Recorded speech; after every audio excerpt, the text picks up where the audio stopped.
Jai Shriman Narayana. While a human born Duryodhana acted like a Rakshasa, a woman born as a Rakshasi decided to save the Pandavas. Hello everyone, I am the Pauranika. Welcome to the 36th episode of Sri Mahabharata as written by sage Veda Vyasa. This episode is Hidimbavadha Parva of Adi Parva. As the mighty Pandavas and Kunti got tired and thirsty, on Yudhishthira's advice, Bhimasena asked them to wait there and went on to obtain water. He heard the chirping of birds louder in one particular direction and walked towards it. There he drank water, bathed, and brought some water for his brothers and mother. When he returned, he saw his tired mother and brothers who slept on the ground, and that sight broke his heart. Bhima thought to himself, "My brothers, who struggled to sleep even on the softest of beds in Varanavata, had to sleep on the ground. My mother, the daughter of great Kunti Bhoja and sister of the destroyer of enemies Vasudeva, the one who deserves to sleep on the most luxurious beds, is sleeping on the ground. Yudhishthira, the one who has the eligibility to rule all the three worlds, and Arjuna, who has no match to him on earth, and the beautiful twins Nakula and Sahadeva are suffering like this because of our ill-willed relatives. Fortunate are those people who have no such relatives. Luckier are the ones who have relatives and friends that follow the path of dharma. However, we have the evil Dhritarashtra who conspired with his sons to kill us." He thought as if he was talking to Duryodhana. "Duryodhana, the gods are favoring you now, and my brother Yudhishthira is not permitting me to kill you. Else, I can send you to the abode of Yama along with your ministers, Karna, and your brothers." He thought while pressing his palms together and sighed like fire. He looked at his brothers, and grief replaced anger in his heart. In the same forest, close to the tree under which Pandavas slept, there was a Sala tree. A Rakshasa named Hidimba lived on that tree. He was a cruel man-eater with great strength and valor. He had red eyes and a scary form. With long canines, a scary face, red hair, arms like trees, and ears like conches, he saw the Pandavas. While scratching his messy hair, he yawned and looked at them again. He felt elated for finding humans for a meal. Then he called his sister and said, "After a long time, my favorite food appeared in the forest. My mouth is watering. I'll dig my canines into them and we'll have a great meal. Go, Hidimba, find out who they are. They are in our territory, so do not get scared.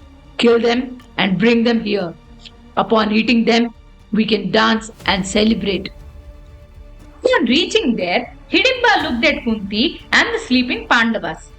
Then she saw the well-built, handsome Bhimasena who stood there wide awake. She lost her heart to Bhimasena and wished to marry him.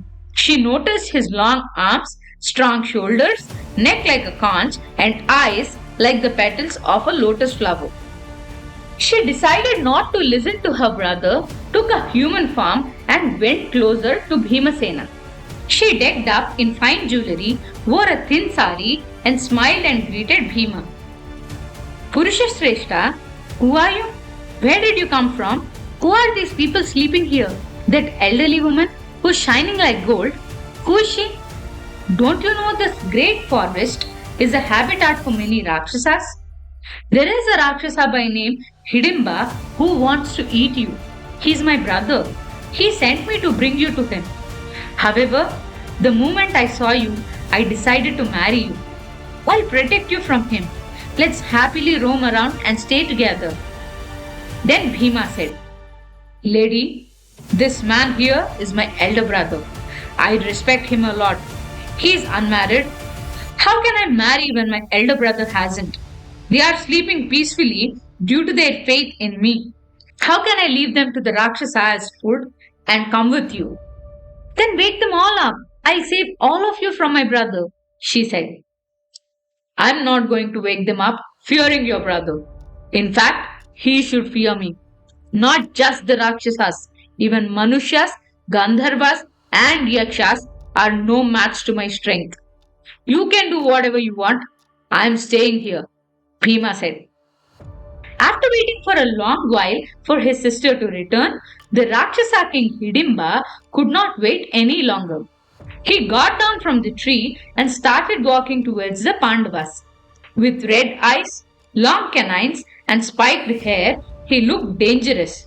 Then the lady Hidimba said to Bhima, "He's coming here. Wake him up. I'll carry all of you away from him," she said, and Bhima denied again. The Rakshasa, on seeing his sister in human form and decked up with fine jewelry and flowers, fumed in anger. "Leaving me to my hunger and without a fear of my anger, what are you doing here? Are you blinded by lust? Now I'll kill you along with them," he said and started coming towards her. Bhima laughed and said, "You evil Rakshasa, what have you got to do with the sleeping people? Rather than attacking a harmless woman like your sister, fight me if you can. Your sister desires me and she did no harm to you. It's not right to accuse her. Fight me first. When I kill you, that will be a great feast to the vultures and foxes around. I'll rid the tribal people of the torture that you're inflicting on them." Then Hidimba said, "Stop bragging. Fight me and then we will know who's stronger. After killing you, I'll kill this sister of mine who chose you over me." Hidimba rushed towards Bhimasena with a raised hand. Bhima held the raised hand while laughing. He held him like that and dragged him 20 feet away. The Rakshasa roared. Thinking that he might cause disturbance to his sleeping brothers, Bhima threw him farther. They fought like wild elephants. They broke the trees and threw them at each other. They destroyed the creepers, and the sound so caused scared the animals and birds away. The battle turned ferocious. The Pandavas and Kunti woke up to the noise. They looked at Hidimba and were surprised by her beauty. Kunti asked Hidimba, "Oh beautiful one, who are you? You look like a Devakanya." Hidimba introduced herself and narrated the story to Kunti and the Pandavas. The remaining Pandavas rose up immediately and rushed towards the fighting Bhimasena and Hidimba. Looking at Bhimasena, who was struggling under Hidimba's grip, Arjuna smiled slyly and said, "Brother, don't be scared. I came here to help you. I'll kill the Rakshasa and Nakula and Sahadeva will protect our mother." Then Bhima responded, "Arjuna, you need not worry. Just watch how I'll kill this Rakshasa." Then Arjuna looked at the sky and said, "Bhima, east is turning red. Minutes before dawn. The Rakshasa will gain strength. Stop playing with him and kill him immediately," said Arjuna. Bhima lifted Hidimba and started rotating him in high speed while insulting the Rakshasa. Arjuna yelled this time and said, "Will you kill him or not? If you don't want to, I will." Bhimasena, wait no further. Bhima got angrier and threw Hidimba to the ground, and the Rakshasa died with a great scream. Arjuna cheered and appreciated his brother. "Well done, brother, well done. Looks like there is a city close by. Let's go back to mother and start immediately," said Arjuna. Thank you. Jai Srimanarayana.